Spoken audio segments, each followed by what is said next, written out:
Muy buenas tardes a todos.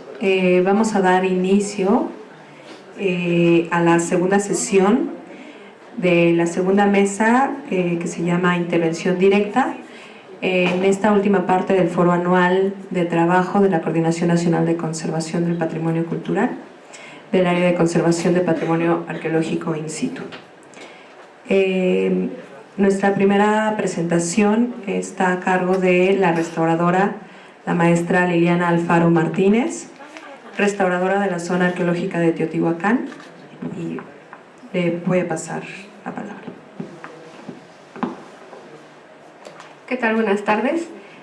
Lo haremos un poco rápido porque ya es un poco tarde y nos cansamos todos, y finalmente todos sabemos qué es consolidar, cuáles son los deterioros en monumentos arqueológicos, degradaciones por humedad o microorganismos. Bueno, desde el 2013 el conjunto de edificios superpuestos cerró al público por un deterioro excesivo, así que se realizaron las gestiones necesarias para comenzar un proyecto de nueva creación con el fin de aperturar la zona en un futuro próximo. El conjunto de edificios superpuestos se encuentra sobre la Calzada de los Muertos, entre el río San Juan y aquí está la Pirámide del Sol. Está al oeste. Es el conjunto arqueológico de la zona excavado y liberado más antiguo. Sus antecedentes vienen desde 1882 por Desiré Charnay, que no solo era fotógrafo, sino que también, bueno, aunque era fotógrafo, realizó excavaciones en el Patio de las Columnas. A partir de él continuaron otras excavaciones, como en 1887 William Holmes, y finalmente Leopoldo Batres exploró, consolidó, liberó y aperturó el sitio para el centenario de la independencia. Comenzó las excavaciones en 1907, como no había conocimientos sólidos de arqueología, encontró dos etapas superpuestas que él pensó en ese entonces que eran catacumbas. De él continuaron varias investigaciones en 1917, 1924, 1935, la liberación de la Calzada de los Muertos con Ignacio Bernal en 1960, Matos en 1980, y el último proyecto de excavación fue en el 80-82. ¿Cómo es el conjunto de edificios superpuestos? Son dos etapas superpuestas. La primera etapa constructiva es de aproximadamente 3.000 metros cuadrados, es pequeña en relación a la segunda, y la segunda tiene 4.500 metros cuadrados. Esto es así. Aquí están los dos planos arqueológicos superpuestos. La línea delgada es la etapa que está encima, la que visitamos sobre la Calzada de los Muertos. Aquí corre la Calzada de los Muertos, hay 3 basamentos en los patios hundidos, y como ven, todas las líneas delgadas es la segunda etapa. Accedemos al conjunto de la primera etapa en estas escaleras y se recorre de norte a sur y unos pequeños cuartos hacia el oeste. La segunda etapa constructiva son estos muros en grueso. No son así, pero es a fines de entender cómo están superpuestas las dos etapas. Los muros de la primera etapa sirven como soporte o cimentación a la segunda. Aquí hay otra imagen, aquí hay unas escaleras, esta es la primera etapa. Batres la liberó en 1907, colocó unos castillos de ladrillo, bueno, más bien unas pilastras, y sobre ella unas bóvedas catalanas de lámina de zinc, rellenó con gravilla y dejó los pisos originales. Estos son pisos originales teotihuacanos. El plano no lo permite ver, pero aquí asientan los muros de la segunda etapa constructiva. Esta es una cubierta contemporánea de 1980-82 para proteger el conjunto. Aquí vemos algunas imágenes para entenderlo mejor. Aquí entramos al conjunto, vemos que se delimita, estas son las pilastras que les decía de ladrillos de Batres de 1907. y la gente camina a través de pasarelas. Se cerró en el 2013 debido al deterioro. También hay unas columnas de hierro forjado que actúan de la misma forma. Estas son las bóvedas catalanas de lámina de zinc. ¿Cuál fue la problemática? El conjunto cerró por el deterioro. El deterioro no había tenido un proyecto de conservación desde su apertura. Aquí está la calzada de los muertos. Esta es la primera etapa constructiva. El deterioro se concentra principalmente en el muro de contención este. Aquí hay una señalización de las filtraciones de humedad. Aquí se señala, y la humedad principalmente está en este costado. También hay un basamento de volutas con pintura de las primeras etapas constructivas de la zona arqueológica, una fase muy temprana.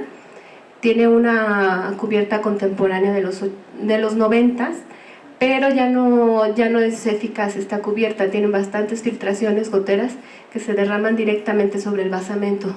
Asimismo, las canaletas están rotas, se hace una alberca que a su vez se derrama hacia aquí, hacia esta parte.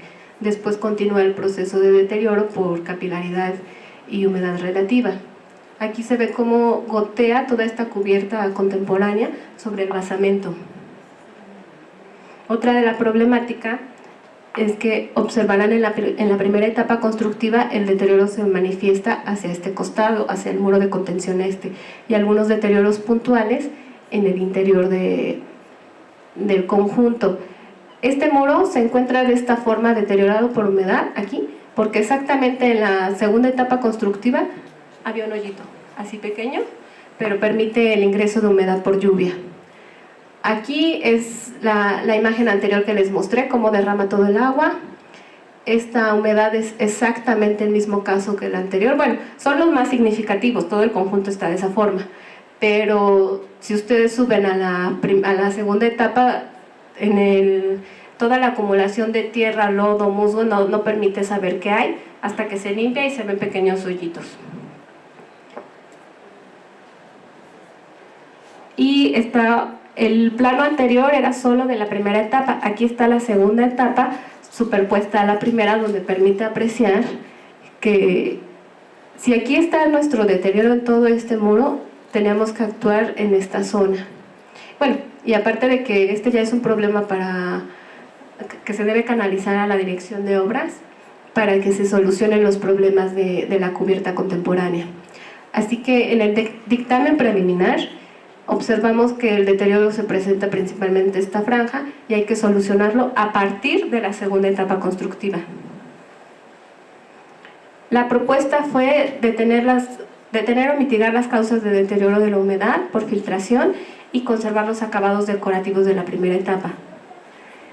El proyecto lleva, como lo mencioné, solo 2 etapas, 2015 y 2016. En la primera etapa, en el 2015, se consideró realizar una capa un firme de sacrificio en el basamento que está sobre la calzada de los muertos, porque penetra la humedad por filtración hacia la primera etapa. El primer paso fue deshiervarlo, se hizo un salvamento arqueológico, es más, aquí se permite ver que se bajaron 20, en algunos lados se bajaron 10, en otros 15, en unos no se rebajó nada, y en algunas zonas aproximadamente 20 centímetros, puesto que algunas tal vez rebajó 30, pero el promedio fue rebajar 20 centímetros y el arqueólogo supervisó ahora sí que la remoción de material. Aparecieron en este salvamento algunos pisos prehispánicos que se protegieron con una capa de geotextil, tepetate, a fin de poner el firme de sacrificio. Aquí se ve cómo se cubrieron estos pisos, se colocó la capa de tepetate y a partir de ahí se tendió un firme de cal. Se apisonó, se le colocó una capa de barro a manera de patinarlo y después tenemos planeado, no se ha podido concluir, quedó así como tipo fondant de pastel, pero obviamente esa no va a ser la imagen final del basamento para no romper o interrumpir con el paisaje del sitio, sino que se va a tender un tapete vegetal a medida que el proyecto y el presupuesto lo permitan. Adentro se realizaron otras acciones de conservación emergentes, se comenzó con el aspirado, la conservación del basamento de volutas, el que les enseñé donde se derrama toda el agua, se intervino en 2015, la foto del antes y el después. También se intervinieron las escalinatas que estaban en el costado este. Conservación emergente de los aplanados, eliminación de cemento, consolidación, ribetes, resane, eliminación de pisos de cemento para que también pudiera respirar. Y afuera del conjunto, en la segunda etapa, estos son los agujeros que les mencionaba. Por arriba uno inspecciona el sitio y parece que no hay ningún daño, ninguna problemática, pero quitamos el lodo, las concreciones de plantitas y aparecen pequeños faltantes o lagunas de piso. Estas se resanaron y parece ser que funcionaron bastante bien. Obviamente esta no es la solución, deberían de realizarse unos tendidos en algunos casos de piso más extensos, pero esas fueron soluciones emergentes a problemas puntuales. Se desasolvaron drenajes prehispánicos para canalizar el agua y en la temporada 2016 se continúa bajo la misma línea, detener o mitigar las causas de deterioros. En este patio, que es el que les enseñé donde se concentra principalmente la humedad, los ribetes de cemento permitían el ingreso a humedad, aunque no lo parezca, pero son pequeñas grietitas que pues a 100 años de diferencia empiezan a generar estos problemas de humedad. Se resanaron, se ribetearon, se quitó el cemento y también se encharcaba mucho el agua de lluvia en todo el patio. Todos estos son charcos, así que se sacaron las pendientes adecuadas, muchos eran pisos de cemento y se deja la pendiente hacia la calzada de los muertos.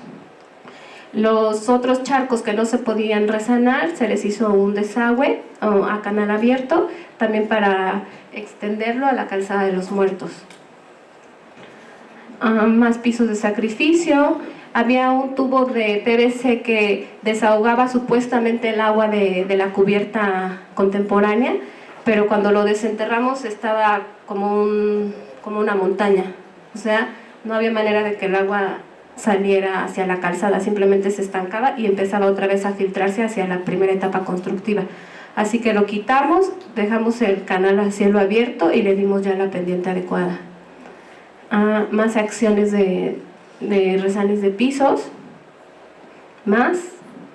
Y estas son las acciones que se realizaron en el interior de la primera etapa: conservación emergente de lucidos, el antes y el después.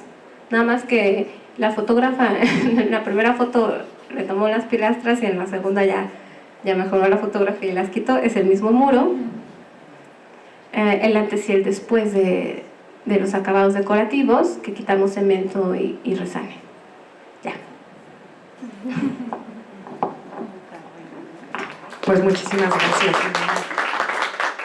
Gracias por compartirnos las soluciones integrales que pudieron atender el año pasado a los diferentes acabados arquitectónicos del conjunto de superpuestos. Y bueno, vamos a dar espacio para la siguiente presentación, que es, nos van a presentar la licenciada Paula García Reyes y la licenciada Aide Orea Magaña los trabajos de conservación arqueológica en el estado de Chiapas.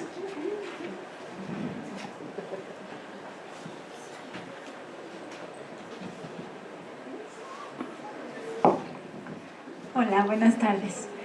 Pues les vamos a presentar lo que trabaja el Centro INAH Chiapas, la sección de conservación del Centro INAH Chiapas, con relación a las zonas arqueológicas que tiene el estado. En realidad, bueno, el estado es bastante grande y cuenta con varias zonas arqueológicas. En realidad son 11 zonas arqueológicas que están abiertas al público, entre las cuales pues, se encuentran Palenque, Yaxchilán, Bonampak, Toniná, Chincultic, Izapa, Tenán Puente, Lagartero, Chapa de Corzo e Iglesia Vieja. Entonces, obviamente de estas zonas, las tres principales zonas arqueológicas que tiene como el estado como prioritarias son Palenque, Yaxchilán y Bonampak.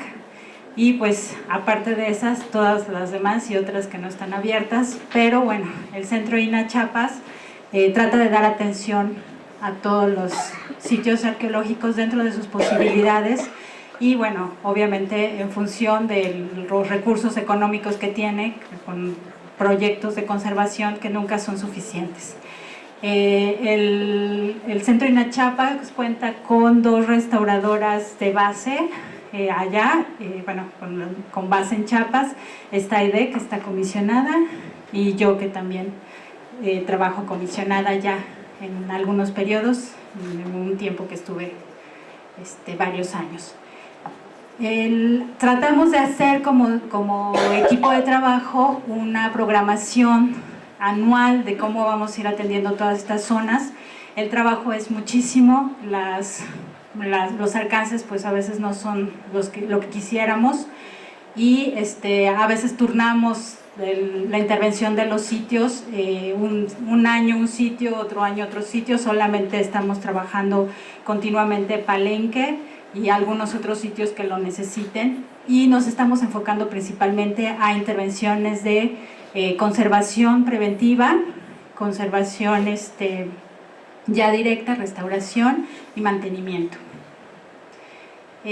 Como les decía, bueno, se trabaja mucho. Ahorita les vamos a exponer lo que se hace en Palenque, Yaxchilán, Bonampak, Chincoteac e Izapa. En Palenque, a partir del 2013 y hasta la fecha, se tiene un proyecto de continuidad en el cual pues estamos dando ahorita atención a los principales edificios que tienen elementos decorativos y que presentan un grave daño de conservación. El tipo de intervención que estamos haciendo va desde limpiezas, eliminación de plantas, musgos, líquenes, microorganismos, hasta ya trabajos de consolidación, resane, reintegración, tanto de relieves en pintura, relieves en estuco, relieves en piedra y pintura mural.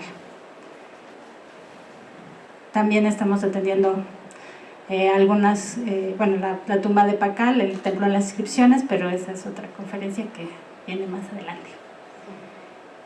Se está trabajando Bonampak, tanto el proyecto Bonampak como el proyecto Yaxchilán, se está intercambiando un año uno y un año otro, porque el dinero no alcanza para trabajar los dos al mismo tiempo.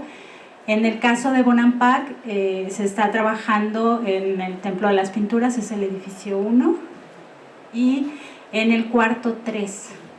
Es un trabajo que lleva desde el 2009, y bueno, ese sí, se pudo tener el proyecto continuo hasta el 2013, y luego 2014 ya no se pudo atender, 2015 sí, no, 2015 tampoco, y hasta el año pasado volvimos de nuevo.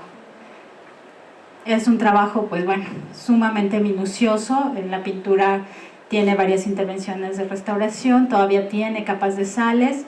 El edificio afortunadamente está en buenas condiciones de conservación, está estable, lo cual pues nos permite que ya no tener problemas de humedad y poder hacer un trabajo mucho más con la certeza de que la intervención de restauración va a durar bastante, pero sí es un trabajo muy minucioso que requiere mucho tiempo y pues también dinero.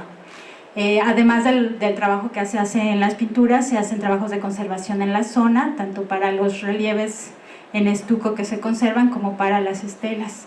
Y en el caso del Templo 1, donde están las pinturas, se trabajan también los techos.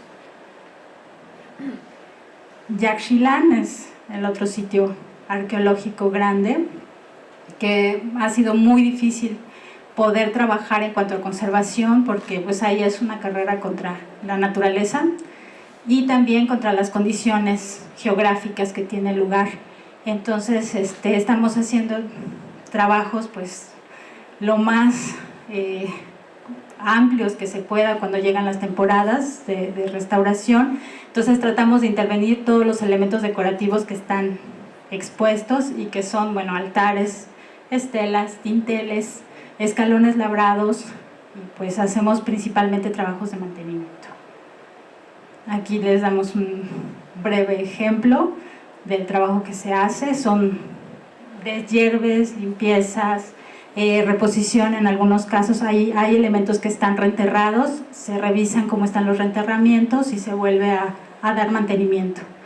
Los techos también se han trabajado mucho para evitar problemas en los elementos que están cubriendo, y pues bueno, ahí sí es un problema bastante serio porque el lugar prácticamente no tiene mantenimiento más que de cortar pasto, y pues los trabajos de conservación que hacemos, que son esporádicos, pues no son suficientes, a veces es difícil. En cuanto a Chincoteac, no sé si quieres. Chincoteac, recientemente empezamos a retomar el sitio. Es un sitio muy bonito cerca de los lagos de Montebello, como pueden ver, y tiene un conjunto de estelas labradas que prácticamente están en bastante buen estado de conservación. Y bueno, uno de los años que nos dieron 3 pesos para restaurar algo, lo que decidimos fue, como no podíamos ir a Yaxchilán ni a Bonampak, entrarle a este sitio que también tiene esculturas labradas, etcétera, hacer una limpieza, mantenimiento de las cubiertas. Y bueno, y como ha mencionado Paula, pues lo que hacemos es trabajar, tenemos más o menos ciclos de trabajo que vamos cambiando de un sitio a otro, porque el dinero, cada vez, ustedes lo saben, cada año se los reduce más, y lo que hacemos es alternar los sitios y los frentes de trabajo en todas las zonas arqueológicas para poder atenderlas.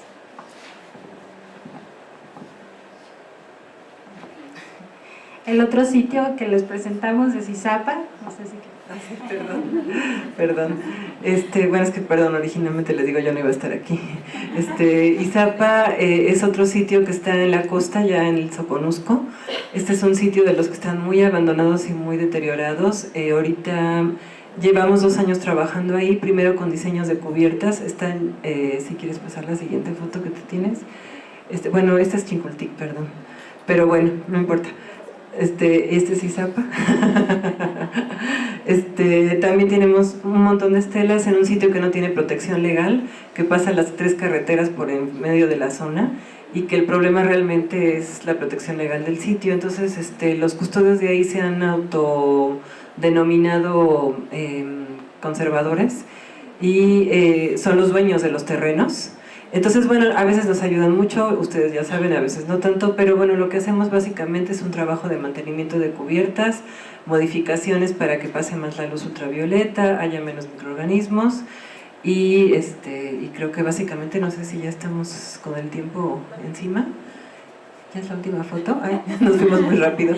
Bueno, quizá, y nada más insistir en el hecho que dijo Pau, tenemos que intercalar los sitios, otros sitios como Chapa de Corzo no tienen un proyecto de parte nuestra porque no tienen prácticamente acabados arquitectónicos que atender.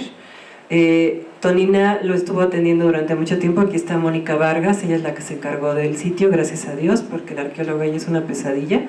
Entonces ella se hizo cargo, y en ese sentido pues la verdad lo agradecimos y nos desentendimos de la atención del sitio. Últimamente creo que ya no han podido regresar por parte de la coordinación, pero bueno.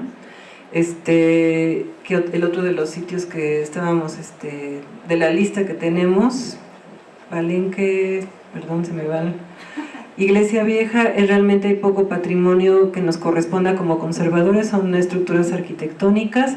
Hay algunos relieves de piedra y nos han invitado, pero no se han dado las circunstancias para que podamos trabajar allá con el arqueólogo Akira Kaneko.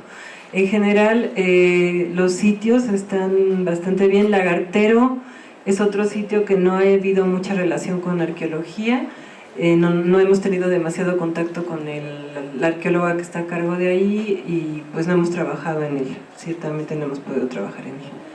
Los demás, Tenán Puente también tenemos tenido atenciones muy breves, pero tampoco hay esculturas labradas, ni relieves, ni estucos, ni nada relevante que nos llame a estar allá.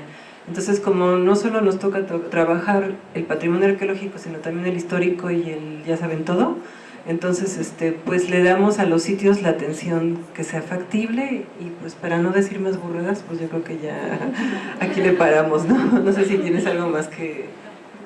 Bueno, pues muchas gracias. Pues muchísimas gracias, Aide y Paula. Al final estaríamos generando toda la sesión de preguntas. Y bueno, le estaríamos dando paso a la siguiente presentación, que es el rescate y conservación de la tumba del canónigo Miguel, de Palomares. Hay un poco de luz aquí. Y bueno, para esta presentación la licenciada Diana Medellín, jefa del Departamento de Conservación del Museo y la Zona Arqueológica de Templo Mayor, nos va a presentar. Muchas gracias, Diana. Voy a empezar porque es poquito el tiempo. Cuando Gaby me invitó a que hablara en el foro de este año, justo la idea era como que hablara del trabajo que se hace en Templo Mayor, pero decidí mejor hablar de un caso en específico porque como que ejemplifica todo el trabajo que se hace en Templo Mayor de una manera como mucho más puntual, ¿no? Que es en la lápida de el canónigo Miguel de Palomares. Esta lápida salió en febrero del 2016, justo ahí está el mapita de la catedral. Aquí, ¿no? O sea, bueno, esa es la catedral, ¿no? Acá está Templo Mayor, y justamente fue, digamos que enfrente de la puerta de la catedral, casi al final de la banqueta, ¿no? Esto ocurrió porque el gobierno del Distrito Federal, seguramente como después de la visita del Papa, vieron que la catedral no estaba suficientemente bien iluminada y decidieron poner unas luminarias en la fachada de la catedral, y entonces para eso solicitaron el permiso al INAH para realizar 8 pozos, que tendrían una profundidad de 2 metros, y bueno, ahí colocarían las zapatas para poner unos postes para poner las luminarias. Entonces ya prácticamente cuando habían terminado la excavación, el arquitecto decidió que en el pozo 3 quería bajar 20 centímetros más para que pudiera quedar bien puesta su zapata, y pues bajaron 10 centímetros y encontraron una piedra, ¿no? Entonces bueno, ahí se paró todo el trabajo de la empresa del fideicomiso del Distrito Federal. Y bueno, como todos los trabajos que se realizan en el área del recinto sagrado, pues esos trabajos estuvieron acompañados del programa de arqueología urbana, que es un programa que, como deben de saber, fundó Matos hace más de 25 años, y consiste en que siempre hay un arqueólogo que acompaña todas las obras civiles y de aguas y de luz, etcétera, que se hacen en el recinto sagrado. Entonces, bueno, ahí estuvo involucrado Raúl Barrera y con el arqueólogo José María. Entonces, bueno, esta es la lápida que encontraron, que como les digo salió en el mes de febrero. En ese momento justamente, como les digo, se decidió parar la excavación. ¿Por qué? Porque se empezó a excavar la lápida, y además de ver que era una lápida grande, pues lo muy importante era que tenía un escrito, ¿no? Y tenía un nombre, ¿no? Que decía Miguel de Palomares, ¿no? Justamente al buscar a Miguel de Palomares en las fuentes, pues inmediatamente Raúl Barrera se dio cuenta de que era uno de las personas que formó parte del primer cabildo de la catedral, ¿no? Entonces, bueno, eso tiene una importancia enorme, ¿no? Porque en realidad, ya después investigando, pues es el primer español que formó parte de un cabildo que murió en territorio mexicano, ¿no? Entonces es un personajazo, ¿no? Justo esta es la lápida, es una lápida bastante grande, de 1,10 por 90 centímetros, y tiene un espesor de 30 centímetros. Creo que aquí tengo la inscripción, exacto. Justo aquí está la inscripción, que más, bueno, creo que se ve bastante claro, ¿no? Dice Miguel, y aquí dice Palomares, ¿no? Entonces sí era bastante claro que era un hallazgo muy importante. Y bueno, esto también es padre porque justo la catedral original se encontraba, digamos, enfrente de la catedral actual y orientada en el otro sentido. La que tenemos ahorita está de norte a sur, la original estaba de este a oeste. Entonces, bueno, se supondría, por excavaciones que se han hecho anteriormente, que esta lápida estaría dentro de la nave de esa primera catedral, ¿no? Obviamente debe de haber más lápidas, ¿no? Pero bueno, esta tuvimos la suerte de encontrarla en ese pozo, y pues tuvimos la suerte de poder sacarla, ¿no? Este es el pozo, que fue una complicación enorme porque, bueno, por estar en la banqueta no podíamos hacerlo mucho más grande que esta medida, que es de 1,20 por 90 centímetros, considerando que la lápida es de 1,80 por 1,90, pues no podíamos sacarla por ese hoyo, ¿no? Afortunadamente la lápida estaba partida por la mitad, entonces por eso decidimos que sacaríamos obviamente un pedazo primero y después el otro pedazo, pero bueno, aquí se ve claramente, ¿no? O sea, como el pozo es chiquitito, la lápida es grande, y aquí se ve de perfil cómo la lápida estaba, digamos, como metida. Ya aquí es el arroyo vehicular, entonces tampoco se podía entrar más adentro, ni más ancho, ni en ningún sentido, porque ya era bastante peligroso, porque no habíamos apuntalado ni nada, ¿no? Bueno, Raúl no pudo apuntalar porque el espacio era tan chiquitito, y también se ve que aquí la lápida tenemos 30 centímetros de cada lado, ¿no? Entonces, la maniobra para sacarla, pues sí, fue sumamente complicada, y por otro lado teníamos el tiempo encima, porque por estar en la catedral, obviamente no queríamos que la iglesia supiera y quisiera reclamar la lápida, ¿no? O sea, por ley obviamente le toca a Lina, ¿no? Porque pues es un bien arqueológico, pero por supuesto que la iglesia pues inmediatamente hubiera querido tenerla, ¿no? Que digo, no les corresponde de ninguna manera y de todas maneras Lina lo hubiera hecho, pero pues teníamos que ser un poco cuidadosos con eso, ¿no? Entonces el equipo de la zona arqueológica de Templo Mayor fuimos quienes nos encargamos, bueno, este es el pozo por fuera, ¿no? Justo ahí se puede ver cómo ya está, digamos que la lápida llega hasta acá, ¿no? Entonces nada más medio pusimos aquí unos para que los carros no se estacionaran, porque sí había bastante vibración, ¿no? Igual aquí esta parte de la banqueta, pues justo la teníamos encima de nosotros y es lo que contiene toda la banqueta, ¿no? Era un pozo bastante pequeño, o sea, el pozo era pequeño y también el tapial era bastante pequeño, ¿no? La lápida es de toba, entonces es una piedra bastante ligera, sin embargo estaba húmeda, entonces su peso obviamente aumenta, probablemente cuando estaba húmeda llegaría como a 1 tonelada más o menos, mitad y mitad hubieran sido más, seguramente como 400 y 600 kilos, ¿no? Cada uno de los lados. Entonces, bueno, para hacer para sacar la lápida, pues bueno, velamos la unión nada más, pensando que obviamente en el momento del movimiento, en esta unión se nos iba a separar. Esta unión fue realizada por este orificio que está aquí, que seguramente pues habrá sido, y digo, es muy normal que en el centro salgan los objetos así, ¿no? O sea, que salgan golpeados por las obras civiles y todo esto que se realiza. Entonces aquí pueden ver que tiene como primero unas marcas de como un pico que seguramente empezaron a hacer alguna obra en algún momento de la colonia tal vez, y después ya decidieron hacer aquí su orificio súper redondito, en el que pudo haber un poste. También Raúl Barrera piensa que pudo haber sido como un altar, porque alrededor hay como, bueno, en un nivel superior había como restos de algún altar, entonces hubiera podido haber sido un lugar donde pusieron una cruz, pero bueno, eso no se puede saber. Y bueno, al hacer este orificio, pues fue que se rompió la lápida, ¿no? Entonces, bueno, procedimos a sacar un pedazo y luego el otro. Aquí se puede ver muy bien el espacio tan chiquitito con el que contábamos, ¿no? O sea, realmente no podíamos hacernos mucho para arriba, ni muchos a un lado, ni muchos al otro, únicamente nos podíamos venir hacia este lado. Justamente empezamos a apuntar por la parte de abajo, ahí se ve como tenemos el banco de tierra, y de la izquierda empezamos a meter algunos puntales para empezar a meter algunas láminas y diferentes materiales que teníamos para poder levantarla. El fragmento que sacamos primero fue el que ustedes ven al lado izquierdo, que es el más pequeño, y ya después sacamos el otro. Bueno, aquí está la maniobra. Lo que hicimos fue construir un pequeño andamio adentro de la como cuevita, no sé si se alcance a ver, que tal cual pusimos adentro del orificio y en los 30 centímetros que teníamos. Esto nos permitió subirla más o menos 10 centímetros, que era lo único que necesitábamos para poder deslizarlas enfrente, porque era la única manera segura que teníamos para no romper más la unión, ¿no? Entonces fue una maniobra sumamente complicada, pero bueno, la levantamos, después la deslizamos hacia el espacio que teníamos, y ya posteriormente construimos otra estructura afuera del pozo, en la que pudimos sacar la piedra. Obviamente el movimiento el definitivo lo tuvimos que hacer un día muy temprano para sacarla sin que nadie se diera cuenta, y ya después sacamos el segundo fragmento. Ya una vez que se tenía la lápida en el Templo Mayor, en ese momento fue cuando se hizo el anuncio de que se había encontrado la lápida, etcétera, etcétera, pero digo, ya sabiendo que teníamos segura la lápida en la casa, ¿no? Bueno, aquí también, ¿no? En el PAU también la cosa es que, si bien siempre se hace como con recurso de terceros, pues la verdad es que no hay nada de dinero, ¿no? O sea, no se hace no está planeado, ¿no? O sea, siempre salen las cosas pues al momento y se tiene que resolver. Este asunto lo tuvimos que resolver probablemente en 10 días, ¿no? O sea, desde que salió hasta que decimos que la teníamos que sacar, hasta que ya la tenemos en el taller, o sea, es sumamente rápido. Entonces utilizamos lo que encontremos. Entonces aquí usamos unas placas de coladera para poder sacar la lápida, que nos funcionaron muy bien, y pues así es como lo tenemos que hacer, porque no tenemos tiempo de mandar a hacer una estructura para sacarla ni nada, ¿no? Todo se hizo con la gente de la zona arqueológica, y entonces este es el equipo, ¿no? Todos muy felices cuando ya la sacamos. Y bueno, esto es justo lo que dice la lápida, ¿no? Dice: aquí yace el canónigo Miguel de Palomares, canónigo que fue de los primeros en esta santa iglesia.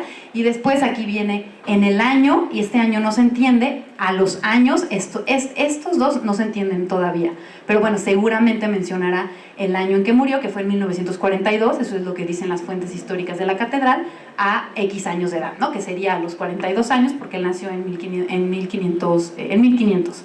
Lo que es muy interesante es que, pues sí, En Templo Mayor, pues normalmente se tiene la información de las crónicas, de los escritos y pues también la evidencia arqueológica, pero en este caso, pues tenemos nombre, apellido, sabemos en qué año nació, en qué año llegó a Veracruz, o sea, se sabe absolutamente, hay hasta un retrato de él, en la catedral tienen una firma de él, ¿no? O sea, es un personaje que se conoce y que incluso la misma gente de la catedral reconoce como un hermano de ellos, ¿no? O sea, cuando se acercaron a nosotros, pues ellos obviamente lo consideraban pues o sea, parte de su familia, digamos, ¿no? Entonces es como una cosa muy interesante, ¿no? Una vez que se retiró la lápida, esta fue, obviamente, pues abajo tendría que estar el cuerpo, ¿no? Se pensó que estaría en una posición extendida, sin embargo, fue interesante ver que estaba en una fosa mucho más pequeña, ubicada aquí en la parte donde se las puse, y justo aquí están los restos del canónigo. La excavación la realizó la arqueóloga Jimena Chávez, que bueno, ella es experta en análisis de restos humanos en el Templo Mayor, entonces ella fue la que se encargó de excavar la fosa, y apareció los restos óseos acompañados de algunos artefactos, son como 70 artefactos, de los cuales más o menos el 90% son clavos metálicos, que tienen todavía restos de madera, ¿no? Seguramente habrían sido parte de la caja que contuvo al canónigo. Y lo que es muy interesante, que Jimena, bueno, lo notó inmediatamente, es que el cuerpo no se encuentra en posición anatómica, es un enterramiento secundario, y posteriormente hablando con los canónigos de la catedral, nos explicaban que es una práctica común, e incluso es como una regla para la gente de la catedral, que cuando muere alguna persona que es parte del cabildo, se coloca en una área que se le llama el pudridero y se deja ahí un par de meses hasta un año, justamente para ver si el cuerpo queda incorrupto, si es que no sufre putrefacción, entonces es un santo, ¿no? Bueno, en este caso, seguro don Miguel pues sí empezó a tener el efecto de putrefacción, y entonces lo retiraron del pudridero y lo pasaron ya a la nave, digamos, ¿no? Y entonces esto se puede saber porque algunas de las articulaciones todavía se mantienen, muchos otros no. Las que se mantienen son las más fuertes, que son las de los codos, las de las rodillas, todo eso. Entonces, bueno, aquí sí se ve que las piernas están en posición anatómica, pero por ejemplo la cabeza, las manos, los pies estaban solo colocados un poco con intención de que estén en el lugar donde tendrían que estar, pero no estaban en posición anatómica, ¿no? Aquí están los clavos, ¿no? Que digo, desde que salieron pues se ve clarísimo, ¿no? Que son unos clavos. Aquí están todos, aquí está Liliana que los sacó. Y bueno, ya en el taller los procesos de intervención que llevamos a cabo, pues básicamente todos fueron lo mismo, ¿no? O sea, someterlos a un secado paulatino de todos los objetos, ya sean los huesos, ya sea la piedra y los clavos. Bueno, los clavos no tanto.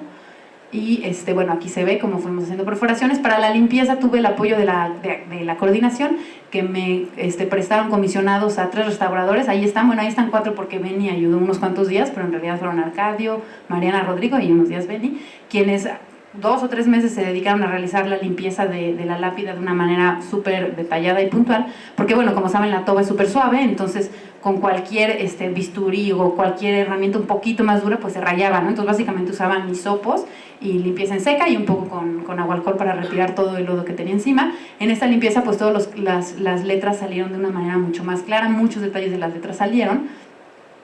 Y ya posteriormente, a lo largo de la limpieza, pues se notó que había cierta pulverulencia en la superficie y sobre todo en la unión y en los fragmentitos que se alcanzaron a romper. Entonces, con la ayuda de Mari Carmen, de Yareli y de Nora, hicimos la consolidación de la piedra con alcoxicilanos. Y bueno, así es como está ahorita. Justo la idea es que que se ponga en la sala 8, pero estamos esperando, la idea sería que se pusiera directamente en la sala 8, pero estamos esperando la vitrina y la base y todo para ya poder tenerla. La idea va a ser nada más tenerla presentada, digamos, o sea, no vamos a ponerle pernos ni la vamos a unir con adhesivo, porque no hay necesidad, siempre va a estar en posición, como la ven, en posición horizontal, entonces no es necesario realmente someterla a meterle pernos ni nada, sobre todo también porque es una piedra suave, entonces hemos decidido que así se va a mantener, sobre todo porque pues la unión es parte de la rotura es parte de la historia de la piedra, ¿no? Y bueno, aquí más o menos los procesos de los huesos, que se van a pasar así como muy rápidos, y pues ya los análisis, bueno, estos son muchos análisis que se han sometido. Lo que es interesante es que los huesos seguramente no se quedarán en Templo Mayor, seguramente los va a pedir la iglesia, porque bueno, como les dije, ellos lo consideran uno de sus hermanos. Entonces nos estamos enfocando, los arqueólogos, los antropólogos, a hacer todos los análisis que se puedan ahorita, porque en el momento en que se terminen los análisis, pues seguramente la iglesia lo pedirá, seguramente se les tendrá que dar en comodato, pero bueno, ya no se va a poder tener acceso a la osamenta prácticamente nunca, y entonces nos estamos enfocando ahorita en hacer todos los análisis que se puedan, y también nos estamos enfocando en hacer pues un embalaje lo más adecuado posible para que pueda estar en las mejores condiciones en donde sea que la iglesia lo tenga. No han hecho la solicitud oficial de tener al cuerpo, pero pues ya lo manifestaron verbalmente que lo van a pedir, y pues será decisión del director general, ¿no? Que aquí tenemos los artefactos, que es muy interesante porque tienen restos de madera, ¿no? Justo ahorita estamos trabajándolos, estamos haciendo un proceso de fotogrametría como para poder hacer un modelo 3D de cómo hubieran estado ubicados y probablemente saber si eran parte de una caja. Hay algunos que de entrada se puede ver claramente que estaban alineados y que seguramente se estaban sosteniendo ciertas tablas que sí eran parte de la caja, y bueno, no había ningún artefacto con el canónigo. En los escritos mencionan que en ese momento pues los canónigos no tenían nada de recursos, ¿no? O sea, no había diezmo ni nada en ese momento en Nueva España, entonces pues no tenían nada, ¿no? O sea, nosotros nos esperábamos encontrar un anillo, una cadenita, no salió nada, ¿no? Solamente los clavos de su caja, y bueno, eso es con lo que estamos trabajando. Y ya, eso es todo. Gracias.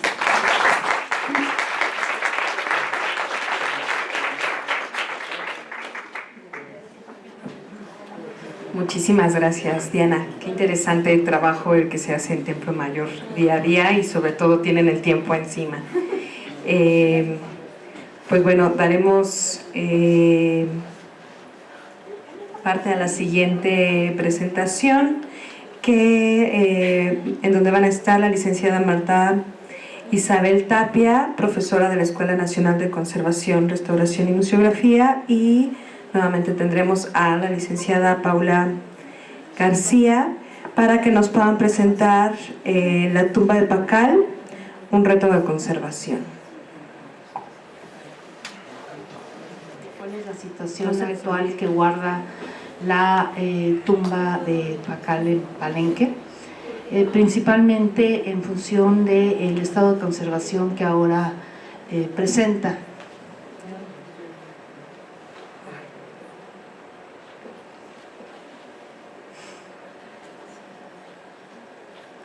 Bueno, es hace 15 años que se tomó la decisión en el caso de la tumba debido al estado de conservación que presentaba, cerrarla. A medida de que se habló y se estuvo trabajando con el arqueólogo Arnoldo González, se habló de la necesidad también de volver a consolidar la estructura del Templo de las Inscripciones, debido a que al interior estaba entrando una gran cantidad de humedad. Entonces, esto ha hecho que, junto con otros factores como el cambio climático y la desforestación, se han modificado sustancialmente las condiciones de la tumba, lo que ha provocado el secamiento de los estucos y, en términos generales, su degradación. El Centro INAH le ha dado seguimiento a esta situación hasta el año del 2016.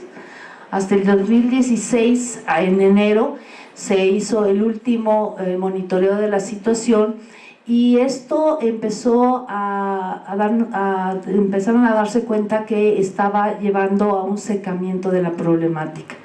O sea, la concentración de humedad generada por filtraciones empezó a reducirse.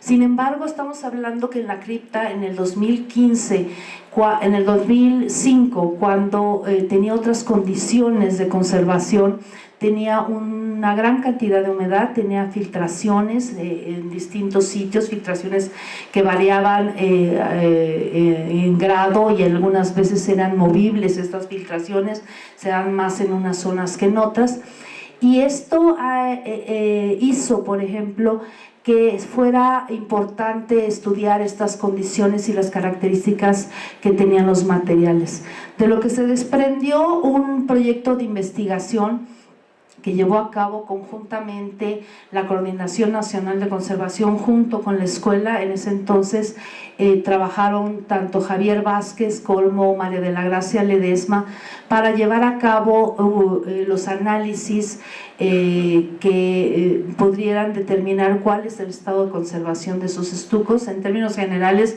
los estucos presentaban al exterior una capa rígida, dura, consolidada, y al interior estaban como pasta, como si fuera pasta de dientes. Uno podía tocarlo y podía dejar sus huellas al interior.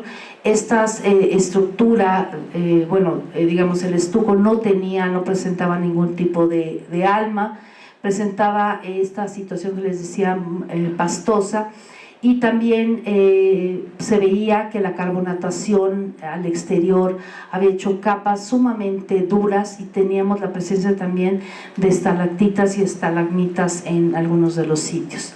A la par, otra de las problemáticas que preocupaban en su momento era el gran desarrollo que había de microorganismos, especialmente cianobacterias y algas, debido a las condiciones de luz que se daban que permitían la entrada de gente al interior de la tumba y poderlas ir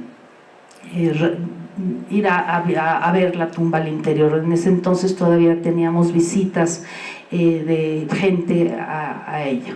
Entonces, a medida que van pasando los años, se vio también que la problemática, también se dio la pérdida de algunos fragmentos, de ahí la necesidad que se empezara a ver la situación que estaba teniendo. En algún momento se cortó esta investigación, sin embargo de ahí surgen algunas investigaciones en las que se hicieron análisis para la identificación, por ejemplo, de algas.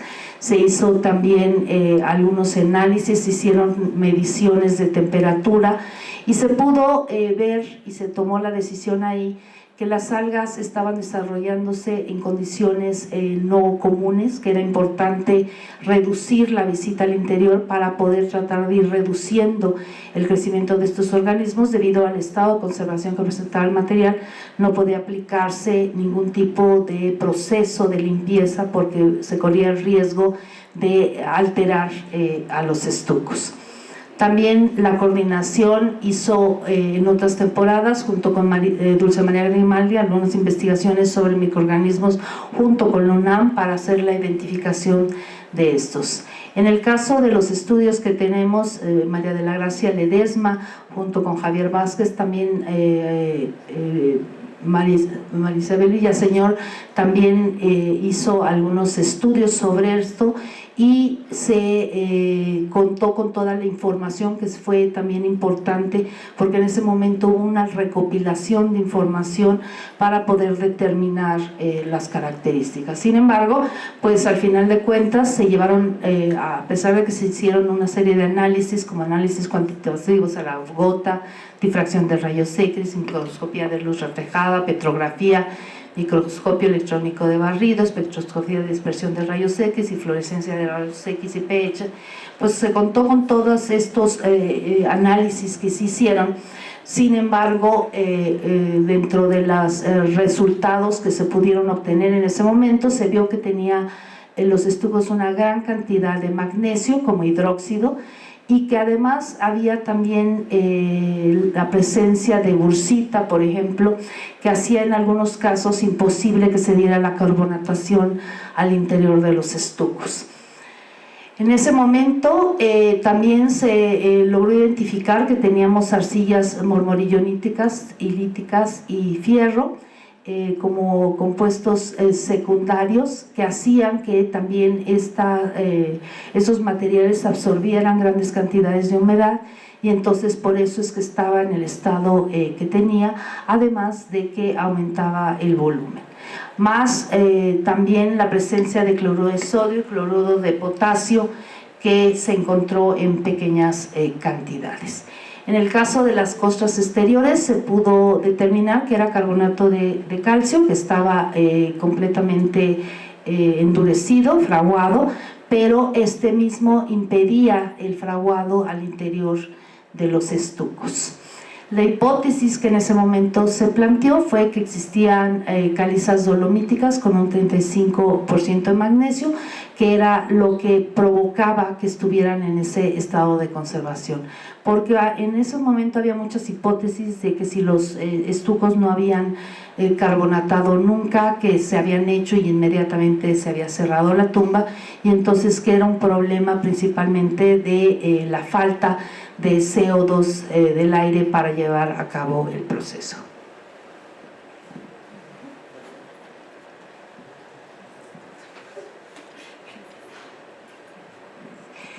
Bueno, del 2000 se cierra la tumba y del 2000 al 2016 se hacen monitoreos ya de las condiciones ambientales, no de forma continua sino esporádica. En estos trabajos de monitoreo el problema es que mucha de la información queda concentrada en diferentes lugares, entonces cuando a partir del 2013 y hasta el 2016 se hace ya un monitoreo constante, pero no contábamos con toda la información previa para poderla cotejar. Con la información que obtuvimos en estos 3 años y con algunos otros datos que encontramos ya en la búsqueda de esta información que quedó dispersa del 2000 al 2013, se obtuvieron los siguientes resultados en relación a, por ejemplo, en el caso de los crecimientos de microorganismos, se redujeron bastante drásticamente, o sea, del 2000 al 2016 ya prácticamente no teníamos microorganismos en la superficie, todavía existen, pero son concentraciones mínimas. Esto lógicamente porque bueno, ya no tienes ni las cantidades de humedad que había, ni tampoco el calor, ni la luz, ni todos los factores que favorecían el crecimiento de este tipo de organismos. En cuanto a las filtraciones de agua que tenía la tumba, en el 2013 se hizo todo un registro del estado de conservación que guardaba este recinto y se detectaron 3 tipos de filtraciones que tiene la tumba. Unas son filtraciones permanentes, es decir, todo el año están, no se paran, no reducen su intensidad. Las filtraciones estacionales que solamente aparecen cuando es época de lluvias, y hay otras filtraciones que varían su intensidad dependiendo de si es época de lluvias o secas, digamos que son permanentes hasta cierto punto porque si es un año muy seco desaparecen. En 2013 teníamos, bueno, no sé si se vea claramente,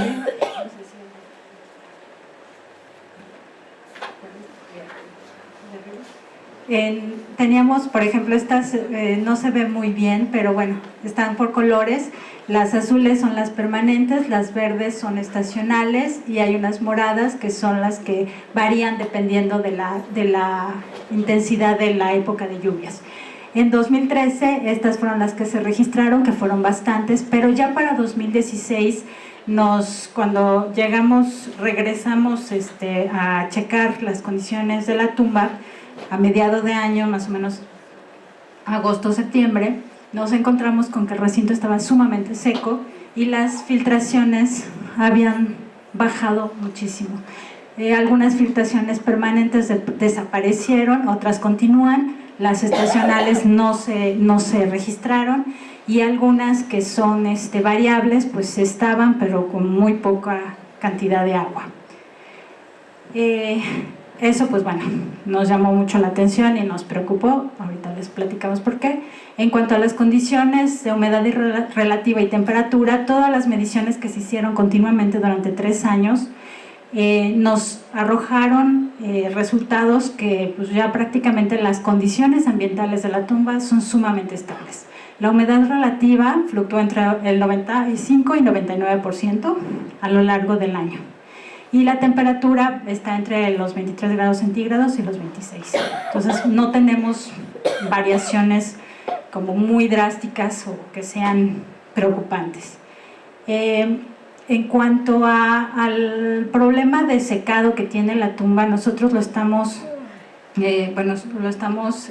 atribuyendo en gran parte al cambio climático porque estamos viendo esta misma problemática en la región, no solamente es en Palenque, no solamente es en la tumba, sino también está en Yaxchilán, en Bonampak y en otros edificios de Palenque. O sea, sí hay un cambio climático en donde ya no tenemos esas precipitaciones de agua que antes había en la selva, ahorita ya son menos, junto con una deforestación muy grande que tiene toda la región. Y bueno, aparte también los trabajos de restauración arquitectónica, donde se sustituyeron las juntas de cemento del edificio por juntas de cal, ayuda también a que el agua interior del edificio pues se vaya evaporando poco a poco.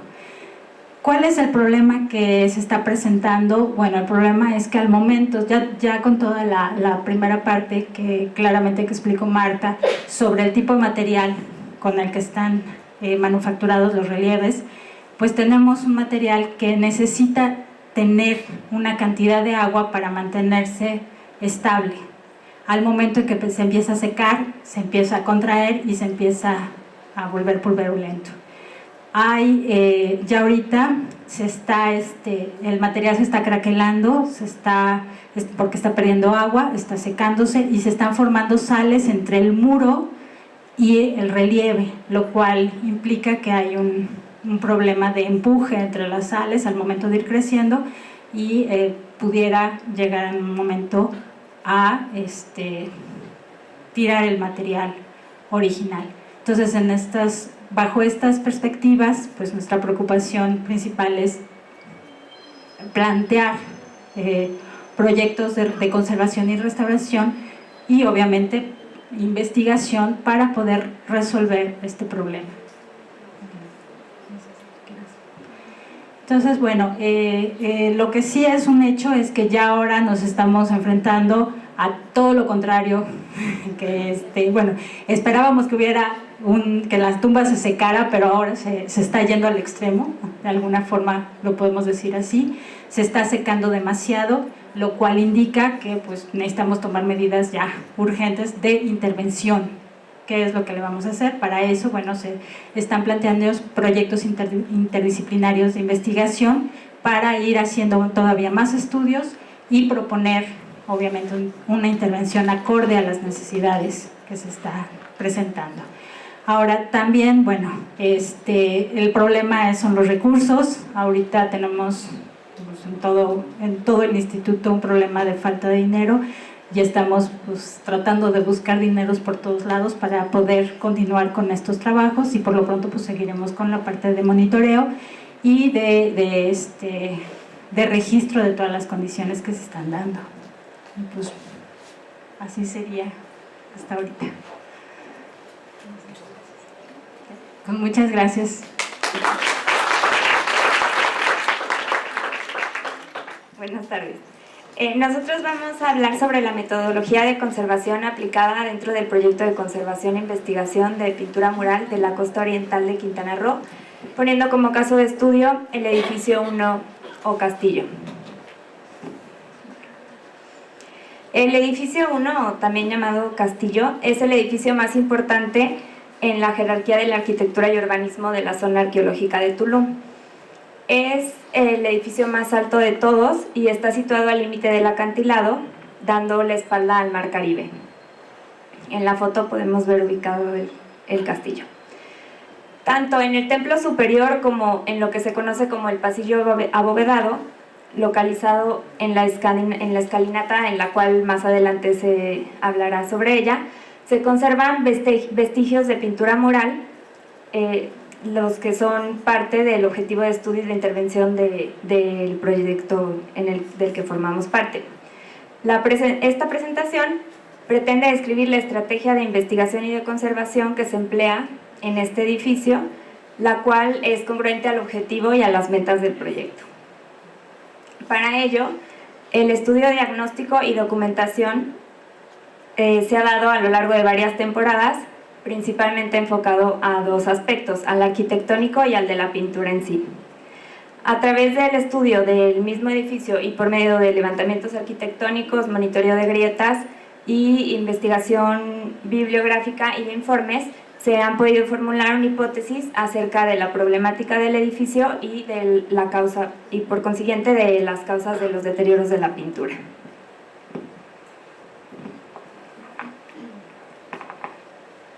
El castillo presenta dos etapas constructivas muy claras y en ambas etapas constructivas presenta pintura mural. En la primera etapa constructiva se presenta una plataforma piramidal alargada con una escalinata al centro y sobre él se construye un templo alargado con nueve vanos de acceso. Este templo presentaba una crujía, una sala hipóstila por la presencia de columnas al interior del templo y una crujía posterior con tres ventanas hacia el oriente. Posteriormente, en la segunda etapa constructiva, se clausura la parte central de la sala hipóstila y de la crujía posterior. Y bueno, como se puede observar en el plano, no se clausura completamente, sino que se deja un pasillo para continuar con la comunicación de la sala norte y de la sala sur. Y se construye una escalinata delimitada con alfardas y sobre ella se construye el templo que hoy se conoce como el castillo. Finalmente se construyen 2 templos pequeños a los costados de la escalinata y aquí tenemos un corte del edificio donde esta es parte de la primera etapa constructiva. Este es el relleno del basamento. Se deja este pasillo abovedado donde en esta parte presenta la pintura mural de la que se hablará más adelante, y el castillo presenta dos crujías paralelas abovedadas. Parte importante de la investigación documental en el proyecto ha sido que nos ha permitido conocer como los diferentes diagnósticos, las intervenciones y las hipótesis que se han realizado en el edificio, en la que encontramos que en 1918 miembros del Instituto Carnegie realizan estudios y documentación del edificio, y de esta intervención Lothrop genera el primer plano del edificio, que es el que actualmente se utiliza, ya que no se tiene ninguno nuevo. En 1937 Miguel Ángel Fernández realiza intervenciones directas sobre el edificio, consolidando la escalinata y el basamento. Y aquí es importante mencionar que Miguel Ángel Fernández en sus informes menciona que él encuentra sobre la banqueta de la crujía posterior, encuentra un saqueo que él aprovecha y continúa excavando hacia abajo hasta llegar al piso del primer nivel. Hace un registro sobre como las dimensiones del cuarto, las características, y también menciona que bueno, al no encontrar nada, él rellena otra vez este basamento y se encarga de tapiar el vano, en el que también menciona que se encuentran restos de todavía el vano del lintero original de madera. En los 70, el Centro Regional del Sureste realiza intervenciones menores en el edificio. En los 80, Ernesto Vargas realiza mantenimiento en el edificio, pero no menciona más. En 1994, aquí hay un pequeño error, es arqueólogo Guillermo Goñi, es el primero en realizar una hipótesis sobre la problemática de humedad en el edificio, mencionando que la humedad proviene de la terraza del templo superior. En 1997, Alonso Rubio Chacón sugiere que la humedad proviene del interior de las crujías, del piso de las crujías del templo, y de lo cual se encarga de sustituir el piso y corrige las pendientes, pero el problema continúa. En el 2007, la restauradora Mónica López Portillo y el arqueólogo Alejandro Martínez Muriel realizan un diagnóstico del edificio en el que consideran que la problemática proviene del contrafuerte al absorber el agua de lluvia y la brisa marina. En 2010, el proyecto de conservación e investigación de pintura mural de la costa oriental de Quintana Roo, a cargo de la restauradora Patricia Mijan, se encarga de realizar diagnósticos del estado de conservación de la pintura y del edificio, y desde el 2014 hasta el 2016 se han realizado intervenciones sobre el edificio e investigación. Y bueno, aquí podemos ver como diferentes vistas del templo, del pasillo abovedado, y aprovechando este corte es como también importante mencionar como el sistema constructivo de las cubiertas, en donde en la primera etapa constructiva vemos que es a base de vigas y murillos de madera, en el que se hace un colado a base de cal para tener techos planos, y en el castillo son bóvedas. El proyecto ha realizado también una hipótesis que va mucho de la mano con el diagnóstico realizado por la restauradora Mónica López Portillo y Martínez Muriel, en el que al obtener que la plataforma piramidal ya no contiene lucido, absorbe la brisa marina y el agua de lluvia y satura el relleno que se encuentra al interior del cuarto, y al no tener un frente de evaporación lo hace a través del muro que contiene la pintura y del piso del templo superior. Parte de los trabajos que se han realizado, en el 2016 se inició el levantamiento arquitectónico del edificio, y aprovechando como la propuesta que hicieron los de 3D sobre hacer levantamientos, pues nos gustaría como invitarlos a que nos ayuden, porque nos falta digitalizar y además es el edificio más grande del sitio y falta como digitalizar todos estos datos.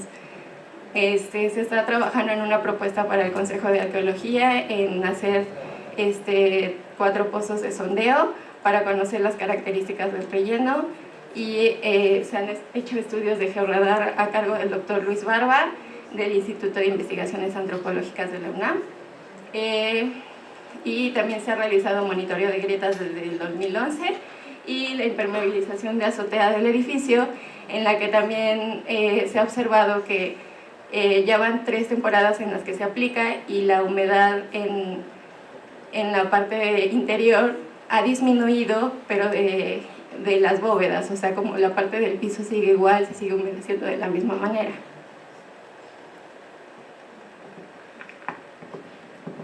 Y ahora pasando a lo que sería la pintura mural que está localizada en el pasillo abovedado, pues sabemos, o sea, tenemos como constancia de que las primeras referencias que existen sobre la pintura son las que publica Miguel Ángel Fernández en 1945. Bueno, él, además de realizar una intervención, o sea, él llega y se da cuenta de que existe una sobreposición de enlucidos con capa pictórica, entonces decide hacer unas como especie de calas para ir investigando las diferentes capas que presentan la pintura, y se da cuenta que existen 5, de las cuales 2 principalmente son las que presentan pues como diseños. La primera, con unos diseños un poco más burdos y con puros como contornos en color negro, y la última capa, que es la número 5, esa sí presenta diseños un poquito más complejos, más detallados, y que presentan también policromía.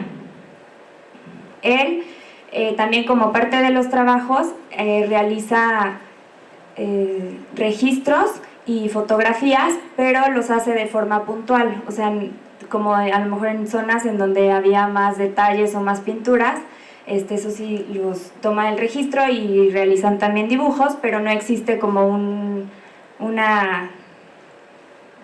imagen de todo en su conjunto. Bueno, en la pintura está dividida por el vano de acceso en 2 paramentos y tiene una extensión total de casi 21 metros cúbicos. Aparentemente estaba estable, diré cuadrados, perdón. Aparentemente estaba la pintura estable y, o sea, su estado de conservación hasta el 2014 mostraba una humedad constante en la que estaba casi en su totalidad llena de microorganismos con colonias de bacterias, cianobacterias, algas y líquenes, y se observaba que había agua que migraba entre las distintas capas pictóricas, y había oquedades y abombamientos muy prominentes. Entonces no es sino hasta el 2015 en el que se empieza la intervención, que realizando únicamente calas de limpieza. En la imagen se puede ver una cala de limpieza en donde bueno, es muy notorio como donde ya no hay algas y donde sí. Y también se empieza a notar durante el 2015 que empieza a existir pérdida de policromía o de capa por medio de escamación, por lo que también se realizan unos pequeños velados a forma de protección. Entonces, debido a la estabilidad de la pintura, se decide en el 2015 programar una intervención mayor en el 2016, en la que se realicen acciones emergentes y pues la intervención donde se pueda hacer el registro completo de la pintura.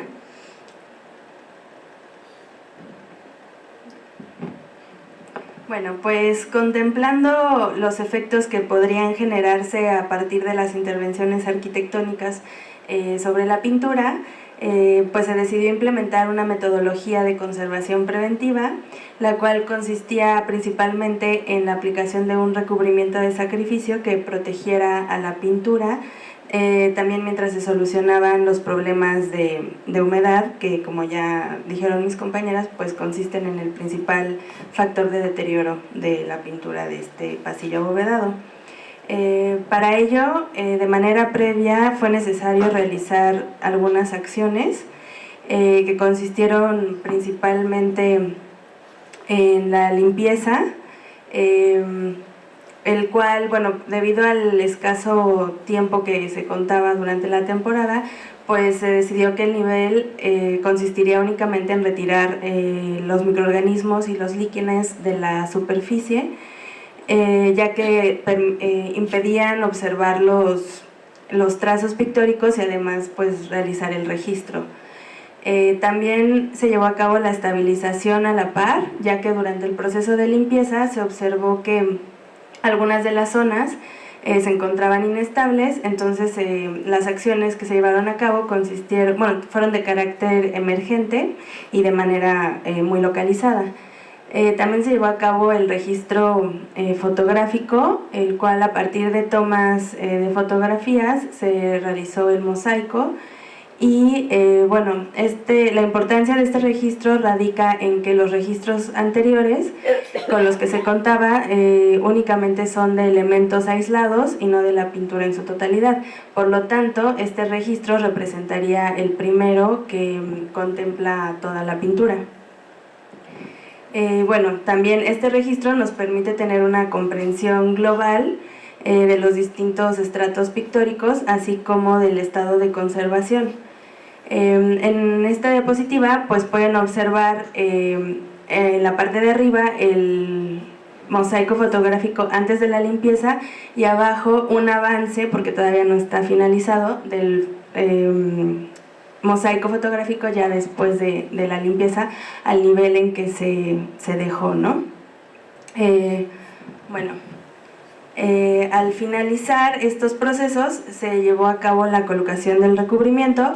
Después de realizar algunas pruebas con distintos materiales y distintas proporciones, y bueno, se seleccionó que para el primer aplanado se utilizaría cut y agua destilada, y en un segundo un mortero de cut y cal en baja proporción, ya que el carácter de este recubrimiento es temporal, ya que en las próximas temporadas se tiene contemplado realizar el registro gráfico detallado con la técnica que ya expuso mi compañero Jesús, y además profundizar en la limpieza, ya que se observó que existen zonas con trazos pictóricos que están cubiertos por sales cristalizadas que también tienen encapsulados los microorganismos. Y bueno, este caso de la intervención de esta pintura es únicamente un ejemplo de la metodología que se lleva a cabo dentro del proyecto, y bueno, la cual consiste principalmente en la erradicación de las causas de deterioro provocadas por el soporte estructural, es decir, en los edificios, la intervención directa sobre las pinturas con acciones de carácter emergente, buscando estabilizar y evitar mayor pérdida de material, los registros gráficos, fotográficos y de conservación e intervención, que generan información que permite comprender el bien en su totalidad, el monitoreo de intervenciones y de materiales constitutivos y de conservación que se han empleado, así como la difusión de los resultados y de la información generada dentro del proyecto. Y bueno, como conclusión, podemos decir que la metodología se enfoca en atacar las causas de deterioros desde el fondo para buscar soluciones a largo plazo, con la participación siempre de un equipo multidisciplinario que permita tener soluciones integrales y bien fundamentadas. Muchas gracias.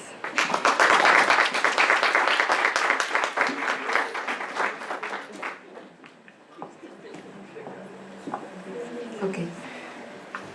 Muchísimas gracias, Maite, Claudia y Mariana, por este panorama general del proyecto de conservación.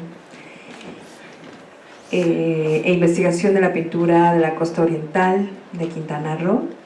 Y bueno, a continuación vamos a observar un video que nos mandaron las restauradoras del Centro INA Yucatán, debido a que no pudieron asistir al foro, pero bueno, de todos modos agradecemos a la licenciada Nancy Coronado, la restauradora María Fernández Escalante, a la maestra Claudia García, a la restauradora Claudia Ocampo y a la licenciada Natalia Hernández por compartirnos el trabajo y sobre todo este video que lo nombraron Planificación y Estrategias para la Conservación del Patrimonio Arqueológico frente a un panorama complejo en el estado de Yucatán. Yo espero que nos estén viendo en línea. Les mandamos un saludo y bueno. Al documento que nos hacen llegar el equipo de Yucatán, al cual enviamos nuestros saludos. Bueno, esta presentación se titula Planificación y estrategias para la conservación del patrimonio arqueológico frente a un panorama complejo. La elaboran las restauradoras María Fernández Escalante, Claudia García Solís, Claudia Ocampo, Natalia Hernández y Nancy Coronado.